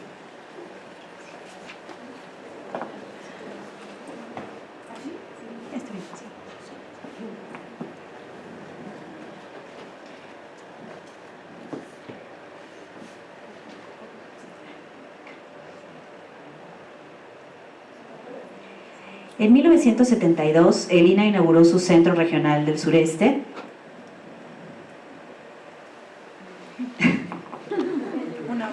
donde se integró la sección de conservación y restauración para atender los estados de Campeche, Yucatán y Quintana Roo. Posteriormente, los centros regionales se dividieron en delegaciones estatales, conformándose así el Centro INA Yucatán y la sección de conservación y restauración de Yucatán, que implicó la integración de nuevos profesionales con los primeros técnicos en restauración que había. Sin embargo, las nuevas generaciones de restauradores siguieron la tendencia de la década de los 80 del uso de productos sintéticos que fueron aplicados en la mayoría de los bienes inmuebles por destino expuestos en las zonas arqueológicas. Bueno, nos hacen un par de ejemplos. El auge de la conservación arqueológica se dio en el momento de intensidad de los proyectos arqueológicos en Yucatán, derivado de un acuerdo bilateral entre el Centro INA y el gobierno de Yucatán a partir de 1980. Las acciones de conservación arqueológica en ese entonces se enfocaron al rescate y restauración de pintura mural, elementos modelados en estuco y relieves polícromos de piedra. El acuerdo consistía en otorgar un porcentaje del cobro estatal por servicios turísticos de las zonas arqueológicas de Uxmal y Chichén Itzá para la conservación e investigación arqueológica, con lo cual el INA tuvo la oportunidad de ampliar el conocimiento arqueológico de la región. Citan a Barrera, 2006. Sin embargo, en 2007, después de más de una década de inversión, hubo una decisión unilateral de suspender los fondos. La falta de un financiamiento afectó directamente a las actividades de conservación del patrimonio arqueológico. La sección que trabajaba con fondos de terceros se quedó sin recursos para dar seguimiento a los proyectos integrales por sitio arqueológico. Bienes inmuebles por destino, la mayoría impregnados con consolidantes sintéticos, quedaron expuestos a las condiciones climáticas del trópico subhúmedo y sin los recursos económicos para poder seguir dándoles mantenimiento. Hoy, en un contexto de crisis económica, la gestión de financiamiento del INA para mantener estos vestigios en buenas condiciones resulta casi imposible. Sin embargo, nuestros esfuerzos se enfocan en acciones de conservación emergente o preventiva con el objetivo imperioso de aminorar o frenar la pérdida del patrimonio arqueológico. Ahora nos comentan sobre análisis de proyectos de conservación. Haremos un análisis general de los proyectos de conservación arqueológica que se han realizado de 2004 a la fecha, con el objetivo de mostrar los cambios de estrategias de la sección de conservación y restauración de Yucatán, los cuales responden a un menor flujo de recursos financieros. En 2004, algunas pinturas murales comenzaron a mostrar un grave deterioro.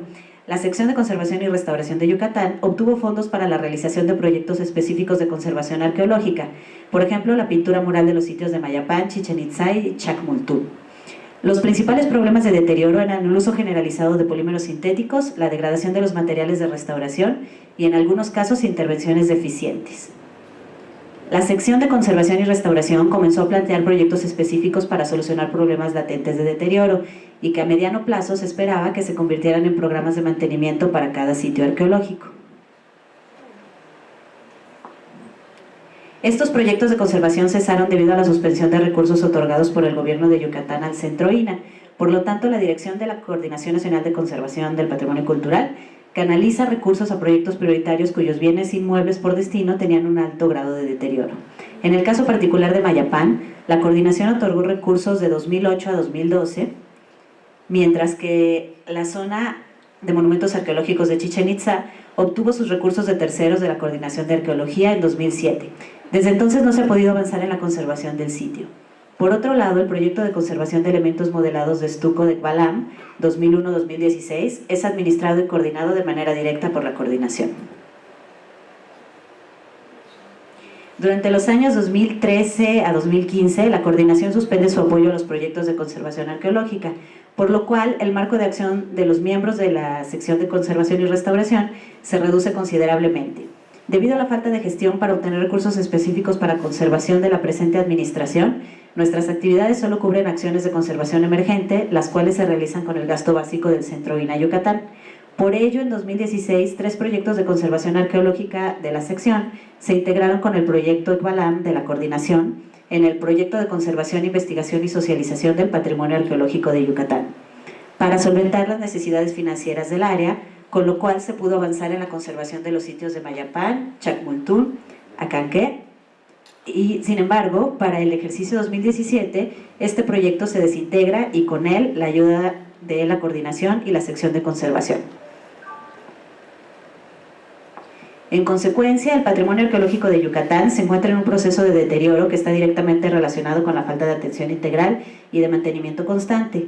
Un ejemplo de ello es el sitio de Mayapán, cuya pintura mural se había mantenido bajo control durante 6 años. Hoy en su estado actual es similar al encontrado en 2006 y que ante la falta de mantenimiento se pronostica su inminente pérdida en un corto plazo.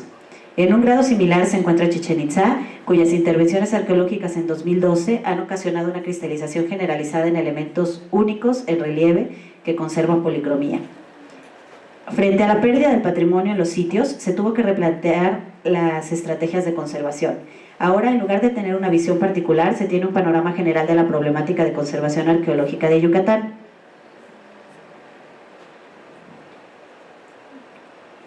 Dicho proceso se formalizó en 2014 y 2015 con la elaboración de un diagnóstico y un plan de trabajo que articula diversos proyectos, integrando la información de diagnósticos y dictámenes producida en años anteriores.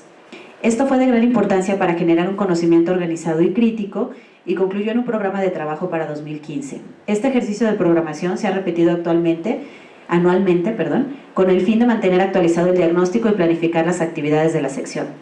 En términos generales, el diagnóstico del patrimonio arqueológico in situ de Yucatán evidenció que un alto porcentaje de los sitios arqueológicos no cuentan con monitoreos y datos actualizados, principalmente porque se encuentran cerrados al público o se concentra la atención en aquellos sitios con pintura mural y estucos modelados debido a la fragilidad de los mismos. Otro punto relevante fue observar que en los últimos años el deterioro de elementos adosados a la arquitectura ha ido en incremento debido a la intensificación de los cambios climáticos. El diagnóstico mostró que los sitios con mayor auge e inversión en arqueología durante la década de los 90, Chichén Itzá, Acanché y Mayapán, actualmente son los que presentan mayores problemáticas. Estas alteraciones están ligadas con el uso de productos sintéticos, además de intervenciones inadecuadas como el uso de cemento. Por otro lado, la falta de mantenimiento es otra de las principales causas de incremento en el deterioro de los elementos expuestos in situ. El mantenimiento fue por mucho tiempo dependiente de los proyectos de arqueología. El diagnóstico de la sección se actualiza constantemente gracias a la elaboración de monitoreos de los bienes inmuebles in situ. Además, generamos un mapa donde se puede observar que han existido variaciones de los resultados en contraste con 2015 para el caso específico de Chacmultún, en donde se estabilizó la pintura mural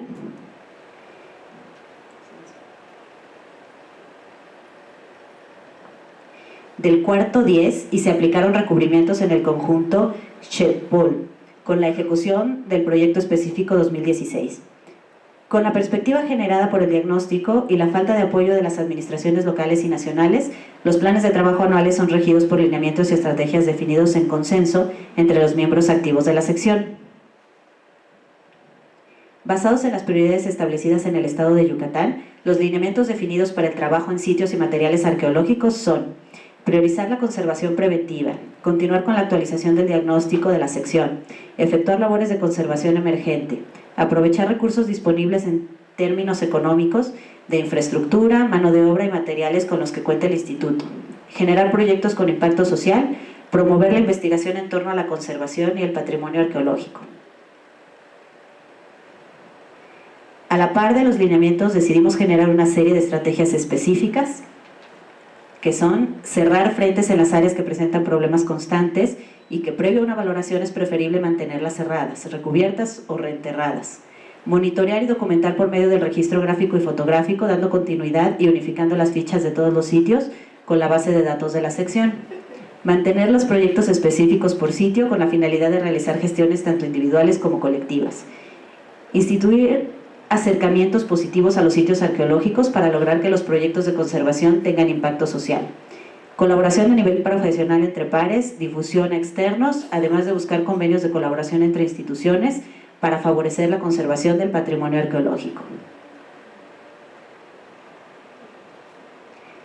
La sección toma decisiones en términos de conservación y establece un programa anual de trabajo a partir de estos lineamientos y estrategias. Las prioridades establecidas se ordenan en 9 proyectos. Menciona los proyectos arqueológicos en los que se ordenan, en las zonas ya mencionadas, además de Civilchaltún, proyecto del taller de conservación, proyecto de apoyo, socialización e interacción con comunidades, proyecto de investigación, proyecto de registro y monitoreo y parques arqueológicos de Mérida. Los primeros 4 proyectos son de sitios específicos donde se programaron únicamente acciones emergentes o preventivas durante el año, tratando de incluir trabajos de conservación correctiva de acuerdo a las posibilidades. Los proyectos 6, 7 y 8 están establecidos para efectuar acciones de investigación, documentación, socialización y difusión. Los proyectos 5 a 9, taller de conservación, socialización, investigación, registro y monitoreo y el de parques arqueológicos, corresponden acciones del quehacer cotidiano de la sección, además de que los sitios no están en proyectos específicos.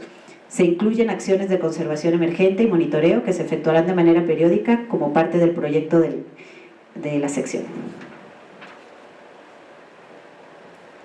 Estos 9 proyectos se han planteado iniciar en 2017 sin recursos y requieren las gestiones necesarias para poder efectuar las actividades que incluyen cada proyecto. Sumamos a nuestro esfuerzo los enlaces que se tienen con investigadores del CINEVSTAB y la UADY, así como la integración semestral de estudiantes de Servicio Social de Arqueología, Arquitectura y Restauración.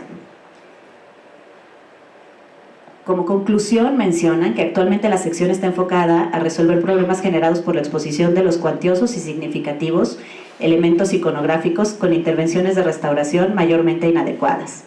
El análisis de las acciones de conservación como miembros de la sección ha permitido asumir que para las prácticas de conservación se requieren generar estrategias y lineamientos. De esta manera, la sección puede articularse y alcanzar metas comunes que fortalezcan a la disciplina de la conservación y generen un conocimiento de la problemática de la región sureste. Ha sido una constante la falta de recursos para la conservación del patrimonio arqueológico in situ de Yucatán, por lo cual las intervenciones siguen siendo paliativas ante los riesgos. Con ello, el capital humano y sus capacidades han sido desaprovechadas. Sin embargo, los miembros de la sección hemos analizado nuestras fortalezas, capacidades y los recursos acumulados a través del desarrollo de esta sección, los cuales permitirán solventar bajo circunstancias adversas la conservación del patrimonio arqueológico. No se puede emprender esta tarea de manera aislada. Como se ha visto, la colaboración entre instituciones y dentro del mismo INAH, así como con otras disciplinas y centros de investigación, resulta necesaria para compartir recursos, generar lazos y retroalimentación de ideas, lo cual nos encamine a la adecuada conservación. Es evidente que desde hace una década la conservación del patrimonio arqueológico in situ no representa una prioridad para el Centro INAH Yucatán. La administración no ha gestionado recursos para que la sección pueda llevar a cabo actividades de conservación de manera independiente a otras áreas. De igual manera, el cambio de las políticas administrativas de la coordinación de conservación ha inhibido su papel de apoyo a las problemáticas generales de conservación y restauradores de los estados. Visibilizar la problemática de conservación del estado de Yucatán a través del diagnóstico es la manera de mostrar el vasto patrimonio arqueológico y el rezago en su conservación. Por último, es importante señalar que los trabajos realizados en torno a la vinculación de las comunidades aledañas a los sitios arqueológicos ha abierto la puerta al análisis y la conformación de estrategias. Los resultados obtenidos en los últimos años han generado que esta línea de trabajo se vuelva un eje de acción en la sección y fortaleciendo y estructurando las metas con el fin de tener un impacto social positivo. Bueno, con esto concluye el texto que nos enviaron las chicas de Yucatán. Muchas gracias.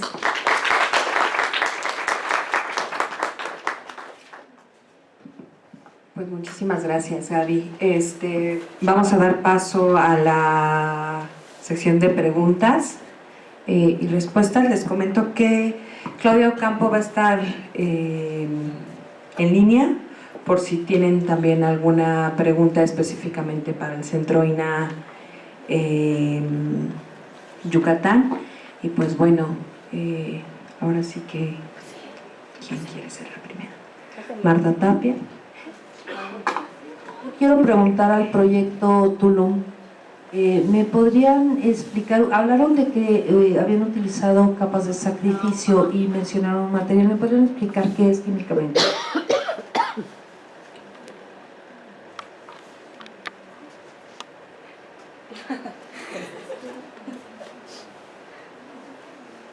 Bueno, hablamos del CUT. Es una carga de la región que es un material que tiene un porcentaje de contenido arcilloso, es muy fino, entonces es similar al Sascap, solo que es más fino y pues con el contenido arcilloso, entonces como que mantiene la cohesión sin tener que poner grandes porcentajes de cal.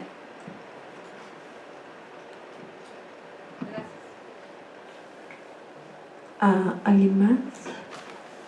¿Alguna otra pregunta?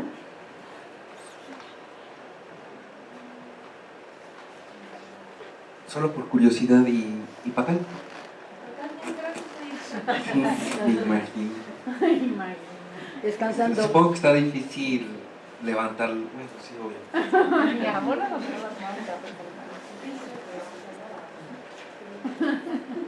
¿Pero creen que tengan alguna consecuencia la desecación para los huesitos? Creo, porque uno está ya encerrado, ¿no? Y ya está bien encerradito ahí. Y la otra es que realmente, digamos, tenemos que seguir haciendo más estudios, pero la humedad ambiental no se está modificando. Lo que se está modificando es la humedad que está accediendo por la parte de atrás hacia los estucos. O sea, la ambiental está bastante estable. Patricia. Con respecto a lo que preguntabas del CUT, el CUT se encuentra en los bancos de la piedra de la roca caliza de ahí de la región, y son como zonas que no llegan a compactarse. Es Sascap, pero le dicen CUT porque CUT significa molido. Entonces, como si fuera un Sascap, pero sumamente fino, con tamaño de partícula de una arcilla, pero es calcita. Y nos sirve porque tiene una plasticidad. ¿Pero químicamente es carbonato de calcio o es...? Es carbonato de calcio. Es carbonato de calcio. Con tamaño de partícula de una arcilla. Y entonces al mojarla se hace se comporta como si fuera una arcilla.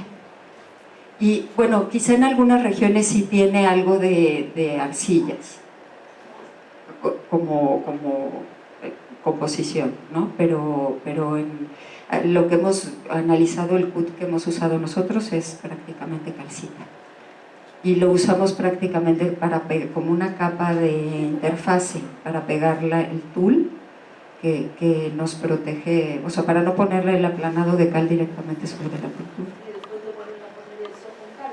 Sí, con cal, pero estos recubrimientos son temporales porque vamos a ir quitando por secciones. El chiste es ir amortiguando las intervenciones.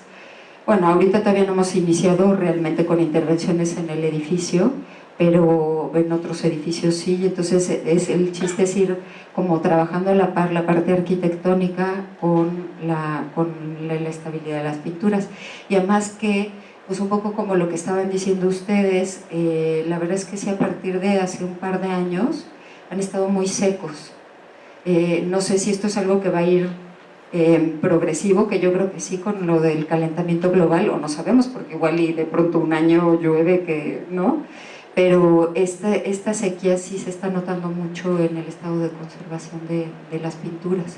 Entonces, pues lo estamos haciendo como una medida también de amortiguamiento, ¿no?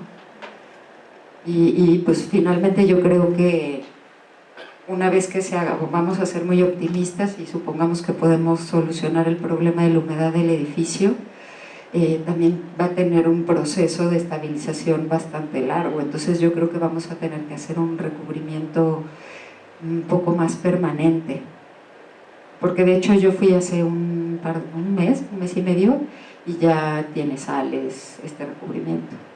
O sea, ya hay zonas que se están empezando a caer, ¿no? Entonces, bueno, también el ir monitoreando nos va a ir ayudando a ver qué tenemos que poner para que dure más y cumpla su función.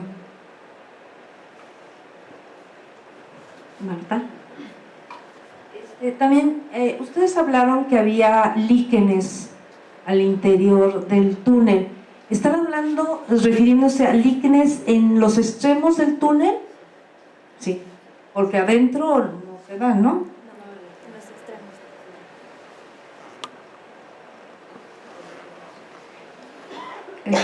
Jesús. Es para la ponencia de Diana.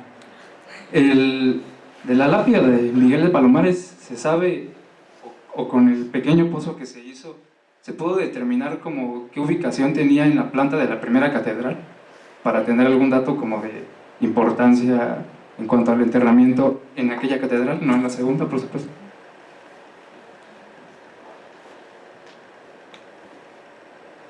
Es que, bueno, se sabe que la primera catedral estaba más o menos en esa zona, pero realmente nunca se ha realizado un proyecto en el que se busque excavar esta primera catedral, ¿no? O sea, lo que se tiene son como datos nada más de diferentes pozos que se han hecho por trabajos justo en el centro. Entonces, esa área tendría que ser de la nave, pero no se sabe exactamente hasta de dónde a dónde llegaba la catedral, ¿no? O sea, se tienen ciertos puntos, o sea, como las ventanas que están en catedral, pues justamente ese es uno de los extremos de la primera catedral, pero no se tiene así mapeado perfectamente dónde está, porque pues son como pequeños pozos que se hacen y ves un pedacito y luego otro, ¿no? Con el paso del tiempo pues seguramente se tendrá, pero ahorita nada más se piensa que es en la nave, ¿no? Pero específicamente no se sabe si es en el extremo norte, sureste de la nave de la primera.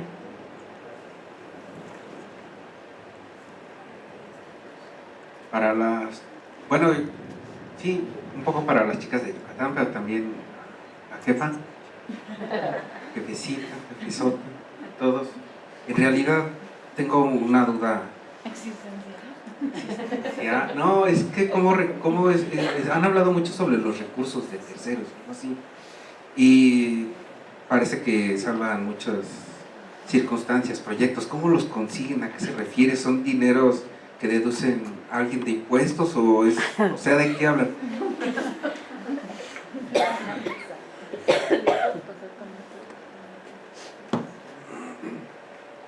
Sí, cuando se habla de recursos de terceros, al menos en las ponencias de nuestra parte, pues se habla de alguien que no sea INA, ¿no? En este caso, los apoyos que se vislumbran, bueno, que se están gestionando, que todavía no son un hecho, de recursos de terceros que se mencionaban, vienen de gobierno del Estado, ¿no? En el caso de Teotihuacán, de gobierno del Estado de México, a través de Sectur, ese sí ya es un hecho para un proyecto específico, el de Serpiente Emplumada. En el caso de Calakmul y de Palenque, se estaban gestionando a través del área de vinculación con Heli, con unos recursos provenientes de la Embajada de Estados Unidos. Están apenas en fase en proceso, ¿no? de que se dictaminen estos proyectos, entonces pues no es seguro que se vayan a obtener esos recursos, ¿no? Pero bueno, no perdemos la fe. Y bueno, en el caso concreto de Yucatán, me están comentando que anterior a 2007 hubo un convenio con el gobierno del estado y el INA, a través del cual pudieron conseguir todos los recursos que mencionaban a lo largo de la ponencia. Y en el caso del proyecto de conservación de Chichén Itzá, que estuvo a cargo de Claudia García, tuvo específicamente recursos por parte de Fundación Banamex. ¿Cómo se consiguen estos recursos? Bueno, es a partir de la propuesta de proyectos ante los diferentes interesados o de alguna manera las personas a los que podrían estar otorgando los recursos, y obviamente cada institución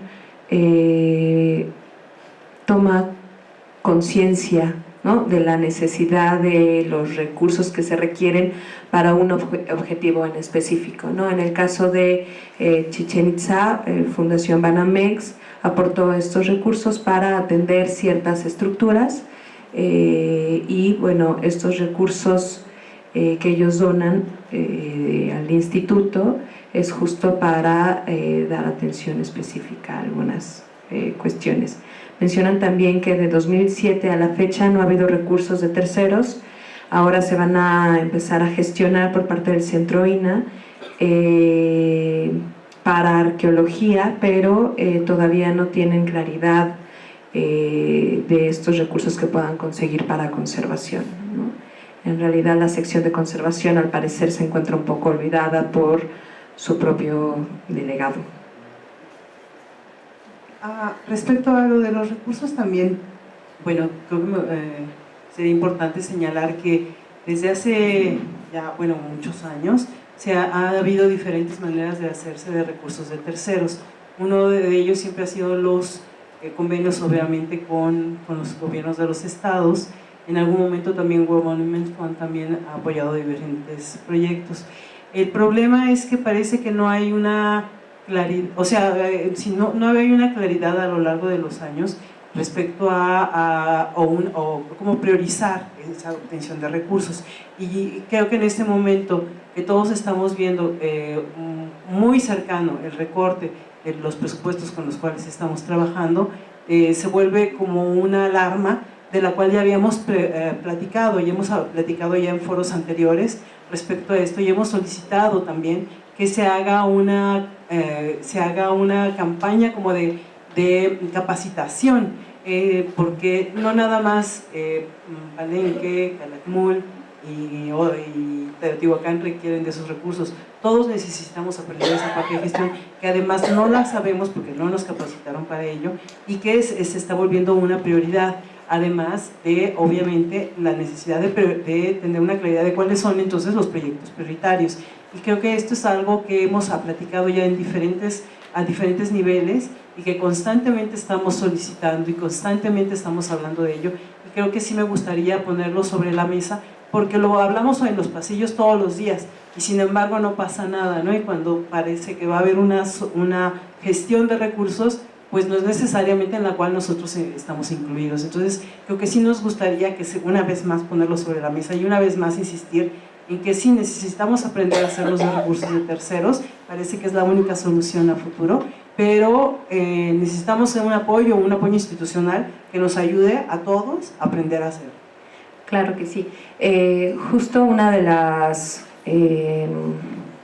funciones de esta área de planeación y gestión que ahorita está llevando Angélica González está enfocado a eso, no nada más a tratar de conseguir recursos específicos para proyectos específicos, sino de poder darles a todos las herramientas necesarias de, bueno, cuáles son como los elementos, cuáles son las posibilidades, la gama de posibilidades de estos recursos de terceros, a quiénes podemos llegar, cuáles son las características de estar trabajando con una fundación o con un gobierno del estado o con recursos municipales, cuáles son las características. Justo se está trabajando eso, y yo creo que no nada más para los restauradores de aquí de la coordinación, sino es necesario justo para los restauradores que también están trabajando en Centro SINA, de tal forma que ellos también puedan tener como herramientas para poder generarlo. Los recursos que actualmente tenemos en la coordinación o que están llegando a la coordinación y que son recursos de terceros, es porque se han acercado directamente de Dirección General a gobiernos del Estado, a los gobiernos del Estado, para poder allegarse de este dinero. Y bueno, aquí nos queda claro que tenemos que trabajar todos en coordinación, desde Dirección General hasta los diferentes departamentos de área, para poder realmente ejercerlos, ¿no? Entonces, bueno, de alguna manera, espero que en breve, Angélica González nos pueda dar estas herramientas para que todos podamos allegarnos de estos recursos y pues sobre todo también priorizar en los proyectos que tenemos y en las diferentes problemáticas que tenemos hacia dónde tenemos que ir y con quién tenemos que acercarnos primero, ¿no? Actualmente, por ejemplo, el gobierno del estado de Hidalgo está haciendo una donación de 10 millones de pesos a la zona arqueológica de Tula, a través de la gestión que realizó el delegado del Centro INA Hidalgo. Y bueno, este tipo de actividades se están tratando de socializar con las diferentes coordinaciones para estar trabajando en equipo y obviamente que las prioridades sean tomadas de manera institucional en coordinación con las diferentes áreas para utilizar estos recursos. ¿Alguna otra pregunta? Yo. Era para, bueno, en el caso de la tumba, ¿qué método están usando como para tener ese monitoreo de lo que está pasando con estos aplanados o estos recubrimientos? O sea, ustedes saben que están teniendo como un movimiento de las contracciones o que se están como inflando. ¿Cómo le hacen para monitorear esa parte?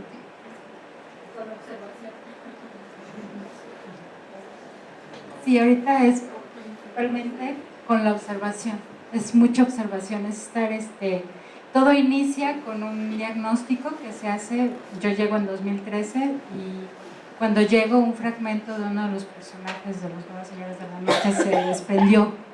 Entonces, a raíz de eso, bueno, se hizo una intervención emergente y se tomó la decisión, junto con la Coordinación de Conservación, de hacer todo un monitoreo. Entonces se hizo todas las mediciones de humedad y temperatura con data logger, se hizo todo un levantamiento de deterioros y se estuvo observando la tumba durante años. Entonces con eso se hizo todo el registro de las filtraciones, se estuvo trabajando también por parte de varios químicos, haciendo tomas de muestras, toma no solamente de sales, sino también de agua, de CO2, en fin, y fue ahorita es observación.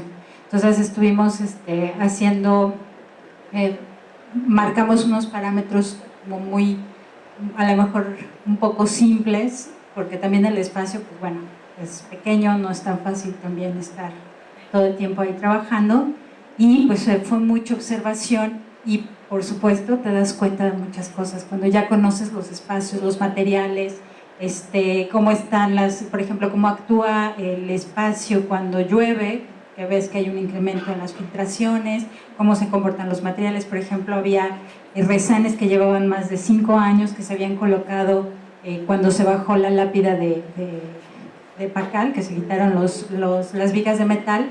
Los rezanes que se colocaron no habían fraguado y de pronto empiezan a fraguar, entonces tú ahí empiezas a notar cambios y todo eso lo vas registrando. Y fue muy evidente en 2016, el año pasado, hubo un cambio drástico que no habíamos notado los años anteriores. Sí tenías variaciones, había veces que estaba un poquito más seco el material o el ambiente, pero tus mediciones de humedad y temperatura veías que sí quedaba registrado el ambiente un poquito más, menos húmedo y menos caliente, pero el material pues seguía estando con ciertas condiciones que pues, lo mantenían estable, y el año pasado estaba seca. O sea, nosotros No se pudo dar el monitoreo constante el año pasado, yo estoy comisionada, entonces mi comisión terminó en enero y cuando yo regreso en septiembre el material estaba seco. Entonces algo sucedió el año pasado, que no hubo lluvias, fue un año de sequía, no hubo lluvias, ya tenía, se juntó con otros factores también que promovieron pues, un secado acelerado del material. Pero esto es completamente observación directa.